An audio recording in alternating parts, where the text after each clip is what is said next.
من يهده الله فلا مضل له ومن يضلل فلا هادي له ونشهد أن لا إله إلا الله وحده لا شريك له ونشهد أن سيدنا ومولانا محمدا عبده ورسوله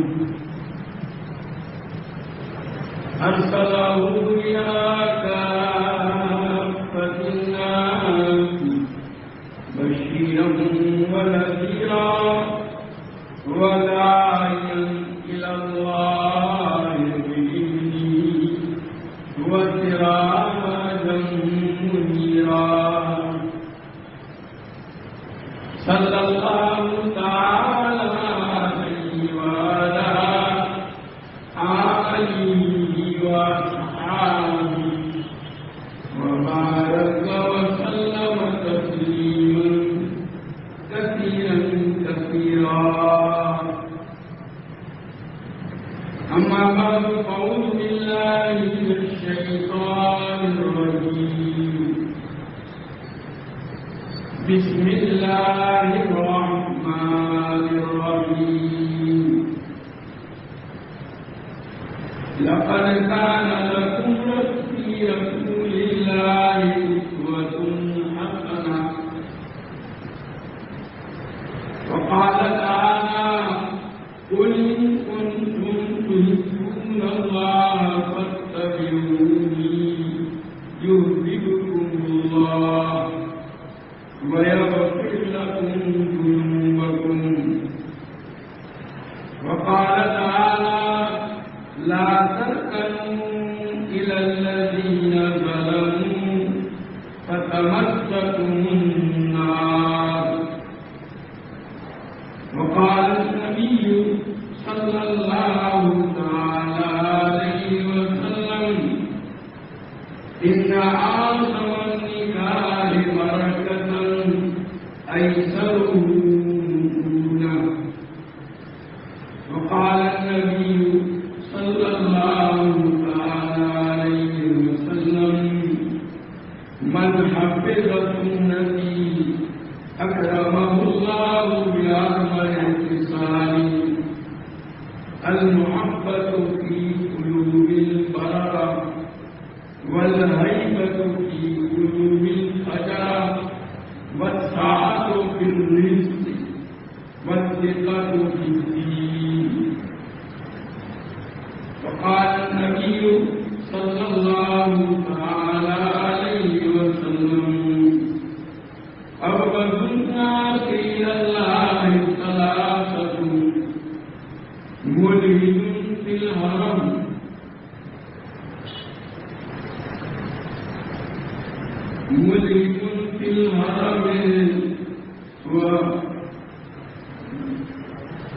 ومبتغي في الإسلام سنة الجاهلية، ومبتلم دم امرئ مسلم ليهدي قدمه بغير أو كما قال عليه الصلاة والسلام. میرے قابل احترام مسلمان بھائیوں، اللہ تبارک و تعالیٰ نے نبی کریم صلی اللہ تعالیٰ علیہ وسلم کی ذات بابرکات پوری انسانیت کے لیے ایک نمونہ بنا کر کے مبعوث فرمایا. کون سا طریقہ اور کون سی زندگی اللہ تبارک و تعالیٰ کو پسند ہے، اور کون سا طریقہ اور کون سی زندگی اللہ تبارک و تعالیٰ کو ناپسند ہے، اس کے عملی نمونے بدلانے کے لیے اللہ تبارک و تعالیٰ نے حضور اکرم صلی اللہ تعالیٰ علیہ وسلم کو مبعوث فرمایا، اور قرآن پاک میں اللہ تبارک و تعالیٰ نے صاف لفظوں میں اعلان فرما دیا، لقد کان لکم فی رسول اللہ اسوۃ حسنہ، بے شک تمہارے لیے نبی کریم صلی اللہ تعالیٰ علیہ وسلم کی ذات میں بہترین نمونہ موجود ہے۔ گویا اللہ تبارک و تعالیٰ نے اس آیت کے ذریعے سے سب کو آگاہ کر دیا کہ حضور اکرم صلی اللہ تعالیٰ علیہ وسلم کا طریقہ اور آپ کی زندگی وہ اگر لے کر کے آؤ گے ہمارے یہاں تب تو ٹھیک ہے، نوازے جاؤ گے، انعامات سے نوازے جاؤ گے، اللہ کی رضا و خوشنودی حاصل ہوگی۔ اور اگر دوسرا کوئی طریقہ اختیار کیا ہے وہ اللہ تعالیٰ کی بارگاہ سے وہ آدمی مردود ہوگا۔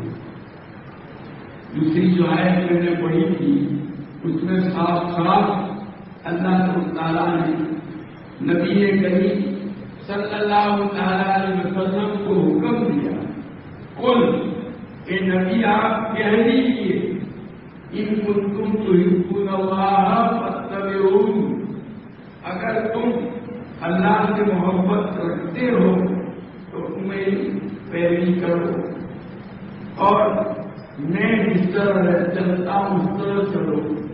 حضرت مولانا شاہ فضل الرحمان صاحب گنج منال آبادی رحمۃ اللہ علیہ سلسلہ نقشبندیہ کے بہت بڑے بزرگ ہمارے یہاں گزرے ہیں ہندوستان میں، شاہ عبدالعزیز صاحب دہلوی رحمۃ اللہ علیہ کے شاگرد تھے، وہ فاتبعونی کا ترجمہ کرتے تھے میری چال چلو۔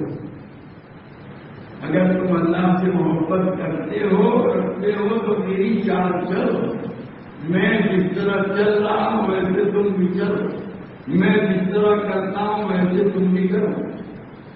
کیا ہوگا ایسا کرنے پر اللہ تعالیٰ کی طرف سے کیا انعام ملے گا؟ آگے اللہ تبارک و تعالیٰ نے صاف طور پر بتلا دیا، یحببکم اللہ ویغفر لکم ذنوبکم، اس کے نتیجے میں اللہ تبارک و تعالیٰ تم سے محبت کریں گے۔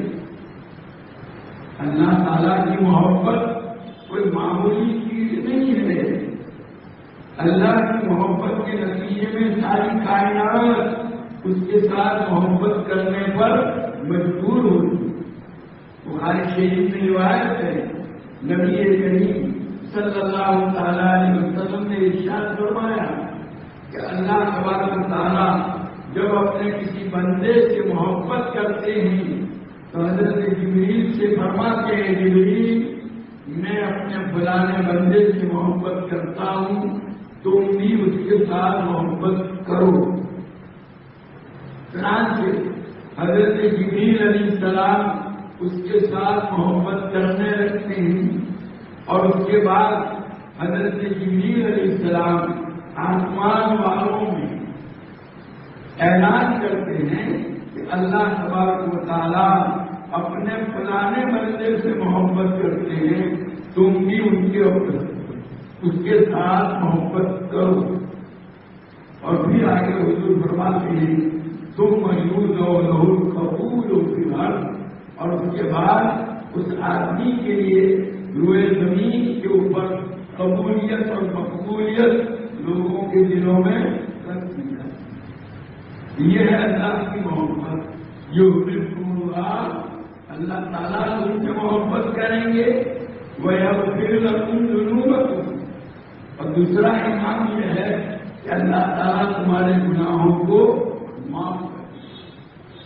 ہمیں اپنی زندگی کے ہر شعبے میں نبی کریم صلی اللہ تعالیٰ علیہ وسلم کے طریقوں کو اپنانے کی ضرورت ہے، اور غیروں کے طریقوں سے اپنے آپ کو دور رکھنا، بلکہ غیروں کے طریقوں کی نفرت ہمارے دلوں کے اندر ہونی چاہیے۔ جو آدمی غیروں کے طریقے کو اپناتا ہے اس کی طرف ذرا متوجہ ہوتا ہے تو اس کے متعلق کیا ہے؟ قرآن کے ہماری تعالیٰ نے فرما دیا لا ترکنوا الی الذین ظلموا فتمسکوا النار۔ جن لوگوں نے اللہ کی نافرمانی کر کے اپنی جانوں پر ظلم کیا ان کی طرف ذرا برابر بھی ڈھلو مت، ان کی طرف مائل مت ہونا۔ کیوں؟ اگر تم مائل ہو گئے ان کی طرف تو نتیجہ کیا ہوگا؟ فتمسکوا النار، جہنم کی آگ تم کو لوگ جلک جائے گی، چھوڑ صاف اعلان۔ خود نبی کریم صلی اللہ تعالی علیہ وسلم کا ارشاد ہے من تشبہ بقوم فہو منہم۔ جو آدمی کسی قوم کے ساتھ مشابہت اختیار کرتا ہے وہ انہی میں، اللہ تعالیٰ کے یہاں اس کا شمار انہی میں سے ہوتا ہے۔ جو معاملہ اللہ تعالیٰ کی طرف سے ان لوگوں کے ساتھ کیا جائے گا وہی معاملہ اس کے ساتھ بھی ہوگا۔ اگر یہود و نصارہ یا غیر مسلموں کے طریقوں کو اگر ہم اپنائیں گے تو گویا نعوذ باللہ بقول حضور اکرم صلی اللہ علیہ وسلم، حضور صلی اللہ علیہ وسلم کے اس ارشاد کے مطابق ہم بھی اس میں شمار کیے جائیں گے اور ہمارے ساتھ بھی وہی معاملہ ہوگا۔ کیا ہوگا وہ تو ہم قیامت میں پتہ چلے گا۔ کبھی کبھی اللہ تعالیٰ دنیا کے اندر بھی اس کے نمونے بتلا دیتے۔ حضرت گنگوئی رحمۃ اللہ علیہ کے ملفوظات کے اندر لکھا ہے کہ کانپور میں انگریز نے اسلام قبول کیا، لیکن اپنے اسلام قبول کرنے کا پتہ دوسروں کو چلنے نہیں دیا۔ وہ حکومت کے کسی بڑے عہدے کے اوپر تھا اور وہ اسلام اس نے بڑے ایک مولوی صاحب کے حالت پر قبول کیا۔ اس کے بعد اتفاق یہ ہوا کہ اس کی تبدیلی ہو گئی، ٹرانسفر ہو گیا کانپور سے دوسری جگہ۔ یہاں کا مانسک تو وہ انہی مولوی صاحب سے جن کے ہاتھ پر اس نے اسلام قبول کیا تھا، پوچھتا رہتا تھا اور عمل کرتا رہتا تھا۔ اب جب ٹرانسفر ہو گیا تو اس نے ان مولانا سے کہا کہ میرا ٹرانسفر ہو گیا ہے، آپ کو اپنا قابل اعتماد عالمی مجھے دی کہ میں اپنے ساتھ اس کو لے جاؤں اور جو کچھ مجھے پوچھنا ہو عمل کے سلسلے میں وہ اس سے پوچھتا ہوں۔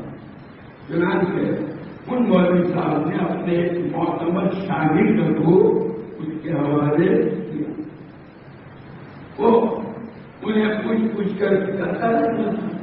جب اس کی موت کا وقت آیا تو چونکہ اس نے اپنے ہم قوموں کو اپنے اسلام سے آگاہ نہیں کیا تھا، اس لیے ایک رقم اس مولوی صاحب کا جو شاگرد ان کے ساتھ تھا اس کو دے کر کے یوں کہا کہ میرے مرنے کے بعد جب میرے لوگ مجھے عیسائیوں کے قبرستان کے اندر دفن کر دیں تو تم رات کو جا کر کے میری قبر کھود کر میری لاش نکال کر مسلمانوں کے قبرستان میں مجھے دفن کر دیں۔ چنانچہ قدم اس کی موت ہوئی اور وہ عیسائیوں کے قبرستان میں دفن ہوا تو اس کی وصیت اور ہدایت کے مطابق مولوی صاحب کے وہ شاگرد جو اس کے ساتھ تھے رات کو جا کر کے اس کی قبر کھودی۔ کیا دیکھتے ہیں اس کے وہی مولوی صاحب ہیں ان کے استاد، وہ تو حیرت میں پڑ گئے۔ یہ واقعہ حضرت گنگوئی رحمۃ اللہ علیہ کے ملفوظات سے ہے۔ وہ تو حیرت میں پڑ گیا کہ ہاں میرے استاد کی تحقیق کی آخر وجہ کیا ہے؟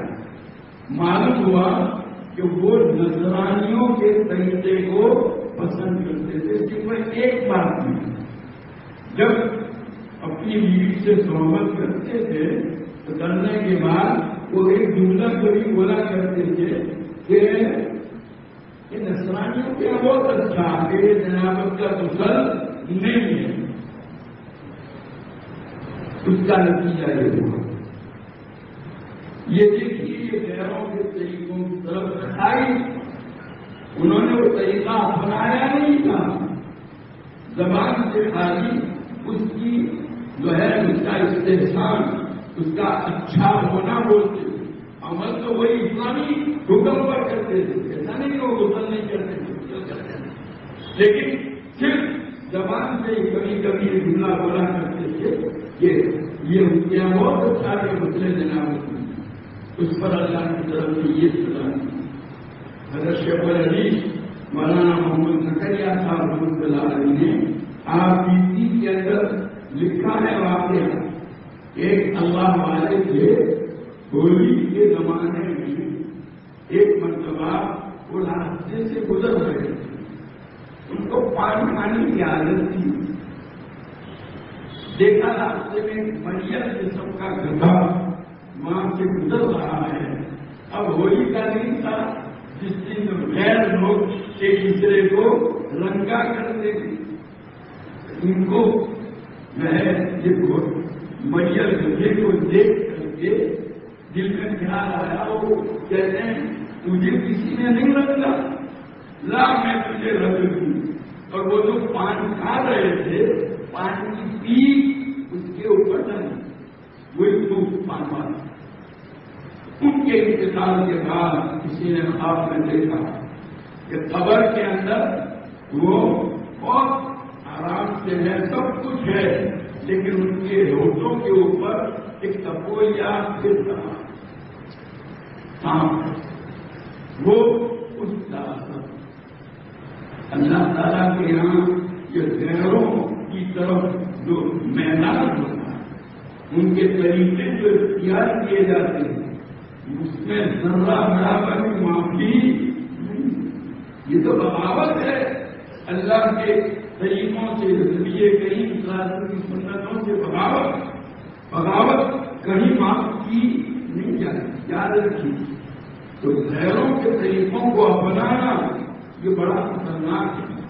آج ہمارے معاشرے میں اچھے اچھے دیندار لوگ بھی اور شادی بیاہ کے موقع پر ایسی شکلیں اختیار کرتے ہیں, رسمیں بنی ہوئی ہیں اور رسموں کی پابندی. حالانکہ رسمیں جو ہیں ان کی پابندی کی شریعت کی اجازت ہے. رسم یہ سمجھیے کہ شریعت کے مقابلے میں ایک مستقل شریعت ہے. رسم و رواج جو ہے نا وہ رواج شریعت کے مقابلے میں ایک مستقل شریعت ہے. لوگ رسم و رواج کی جو پابندی کرتے ہیں ان کے لیے بڑی وعید نبی کریم صلی اللہ تعالیٰ علیہ وسلم نے فرمائی ہے. بخاری شریف کی روایت ابھی میں نے پڑھی. اب غض الناس سے الی اللہ صلاۃ, حضور صلی اللہ علیہ وسلم فرماتے ہیں کہ اللہ کے یہاں سب سے زیادہ مقبول جن پر اللہ کا غضب ہے ایسے 3 آدمی. ایک تو کون سا ملحد الحرم, حرم میں رہتے ہوئے غیر اسلامی عقائد کا وہ ماننے والا اور دل میں عقیدہ کا غیر اسلامی اظہار. دوسرا مبتغی فی الاسلام سنت الجاہلیہ, مسلمان ہوتے ہوئے غیر اسلامی طریقوں کو اپنانے والا. یہ جو شادی بیاہ کے موقع پر یہ جو طریقے ہمارے یہاں اپنائے جاتے ہیں کوئی بھی ہو سکتا, یہ غیروں کے طریقے اس کے متعلق حضور فرما رہے ہیں کہ اللہ کی نگاہوں میں سب سے زیادہ مقبول اللہ کے غضب جس پر نازل ہوتا ہے وہ دوسرا آدمی. مختلف دوائی بڑی دوسرے کی غیر حق کی لیکن وہی ختم ہو, اور نہ حق کسی مسلمان کا خون بہانے والا تو ہے گویا جو خونی ہے قاتل. یہاں نبی کریم صلی اللہ علیہ وسلم یہ غیروں کے طریقوں کو اپنانے والے کو اسی درجے میں رکھا ہے.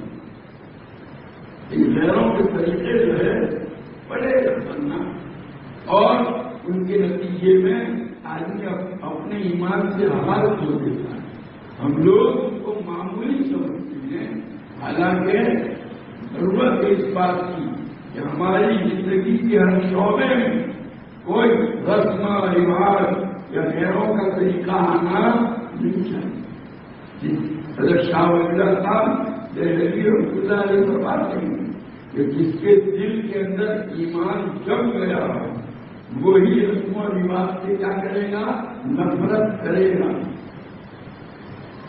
ورنہ بہت سے ہیں دین کے احکام پر عمل کرنے والے، 5 وقت کے نمازی، پہلی صف میں نماز پڑھنے والے، زکات ادا کرنے والے، حج عمرے کرنے والے، قرآن پاک کی تلاوت کرنے والے، لیکن شادی بیاہ کے موقعوں پر دوسروں کے طریقوں کو پسند کرتے ہیں. یہ دل کے اندر ایمان کے نہ مستقل نہ ہونے کی علامت. حقیقت ایمان اگر جمع ہوا ہے تو اس کو غیروں کے طریقوں سے نفرت، اس کا دل اس کو قبول نہیں کرتا. یہ ہونا چاہیے کہ اپنے آپ کو اس سے بچانے کا اہتمام کریں. شادی بیاہ کے موقع پر جو ہے ہمیں کیسا طریقہ اپنانا چاہیے.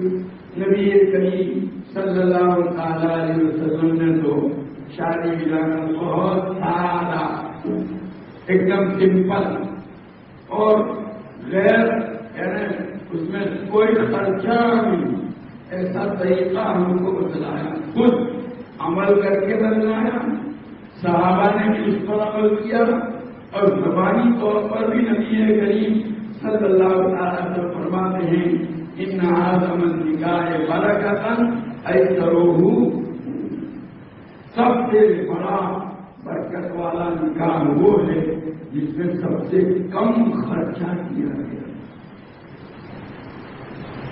لوگ کم خرچ والا نشین، خرچہ بھی کم اور برکت بھی زیادہ.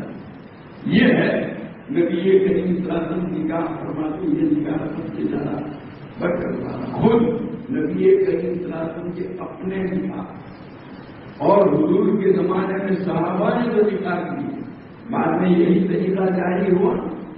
اس میں کوئی خرچہ نہیں ہوا کرتا تھا، کوئی اہتمام نہیں، نہ کھلانے پلانے کا، نہ دعوتوں کا، نہ کچھ. آج کل تو دعوت نامے جو ہے 500 1000 1,500 2,000 کے بنوائے جاتے ہیں، اور دعوتیں جو ہوتی ہیں ایک دعوت کے اندر لاکھوں روپے کتنی آئٹمیں بنائی جاتی ہیں. کھانے والے اس کو کھا نہیں سکتے، ضائع اور برباد ہو. اسراف جس شریعت نے وضو جیسی عبادت میں ضرورت سے زیادہ پانی کے استعمال کو مکروہ قرار دیا، ناجائز قرار دیا. کیسا زیادہ استعمال؟ شریعت نے حکم دیا ہے کہ وضو کے اندر چہرہ کتنی مرتبہ دھویا جائے؟ 3 مرتبہ. آپ 4تھی مرتبہ اگر چہرہ دھوئیں گے یہ سمجھ کر کہ چلو اور زیادہ اچھا ہو جائے، ایک تو یہ کہ آپ کو شک رہ گیا یہ فلانا حصہ دھلا نہیں ہے اس لیے آپ نے دھویا، وہ بات اسی ہے. لیکن اگر آپ نے یہ سمجھ کر آپ کو سب دھلا ہے لیکن سمجھ کر چلو 4 مرتبہ اور اچھا دھل جائے گا، یہ 4تھی مرتبہ دھونا یہ اسراف ہے. اور حضور صلی اللہ علیہ وسلم فرماتے ہیں اس آدمی نے میرے طریقے سے تعصیب کی آگے بڑھا.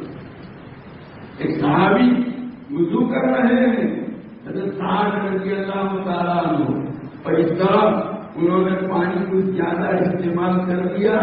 نبی کریم صلی اللہ تعالیٰ علیہ وسلم ان کو ٹوکتے ہوئے فرماتے ہیں ماں عادت کر بولے آسان صاحب یہ بزرگ کرتی کے وضو کر رہے ہیں. اور حضور نے ان کو ٹوکا. انہوں نے جواب میں عرض کیا یا رسول اللہ اپنے وضو سر کو کہ وضو میں بھی وضو کرتی ہے.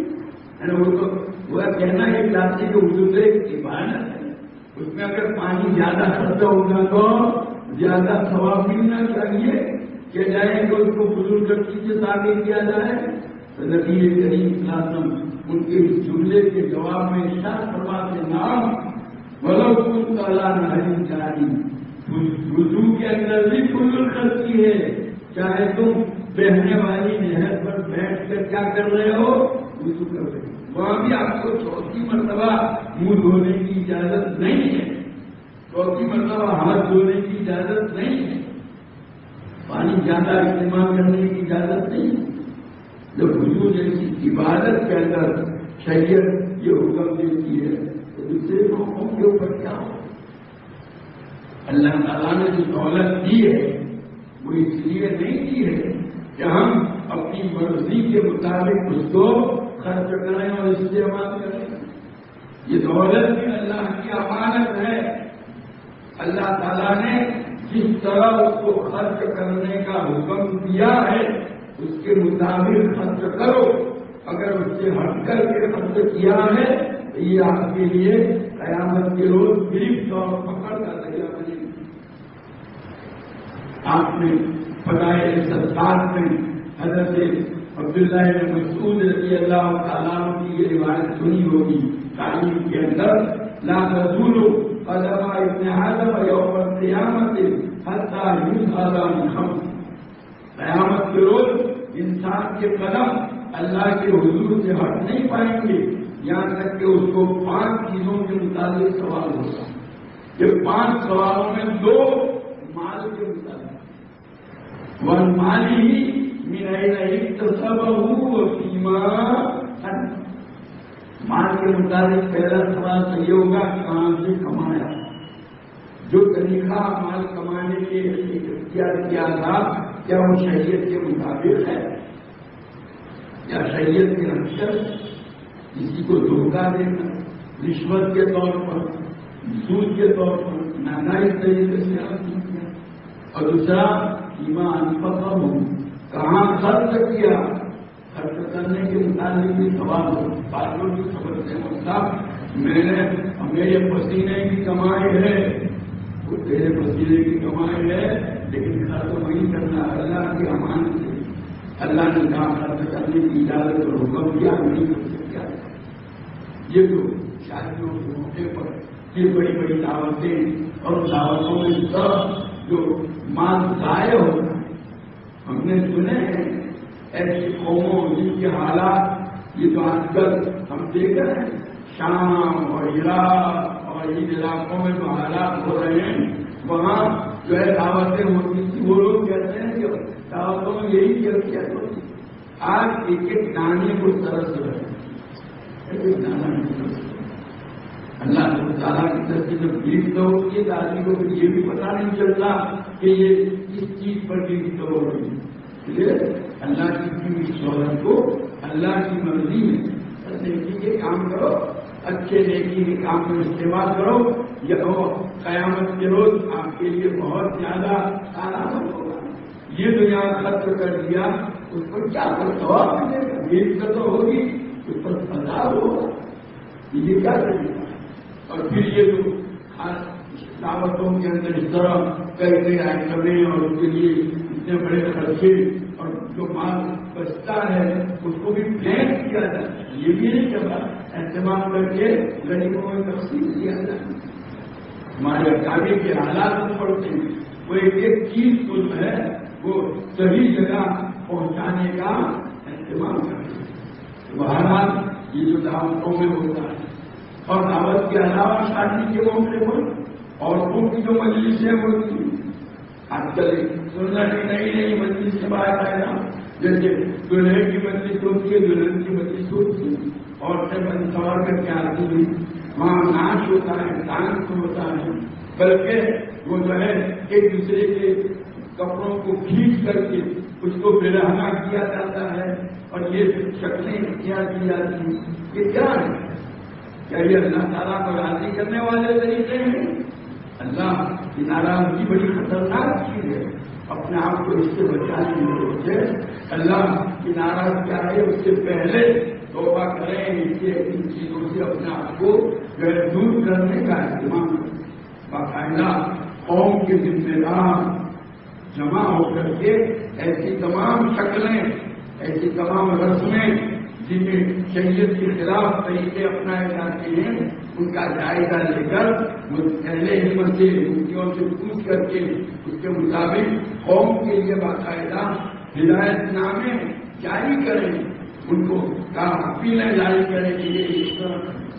ابھی یہ سن کر خوشی ہوئی کہ بھائی آپ کی جماعت نے سورت میں ہمیں جماعت نے یہ طے کیا ہے کہ دعوت کے اندر ایک ہی آیت کا اہتمام کیا ہے۔ بہت سبحان اللہ، بہت اچھا۔ یہ طریقہ اگر اپنایا جائے گا تو بتاؤ کہ یہ جو کچھ خرچیاں ہو قابو میں آ سکتی ہے دعوت کے معاملے میں جو کچھ، لیکن یہ عورتوں کی مجلسیں اور یہ سب جو کچھ ہو رہا ہے اس کی طرف بھی توجہ کرنے کی ضرورت ہے۔ کل لوگوں رائی اور کل لوگوں مسئول نظر آئی ہے، ان میں چہرہ آدمی ذمہ دار ہے اور اپنے مانداسوں کے مطابق قیامت کے روز اس کو پوچھا جائے گا۔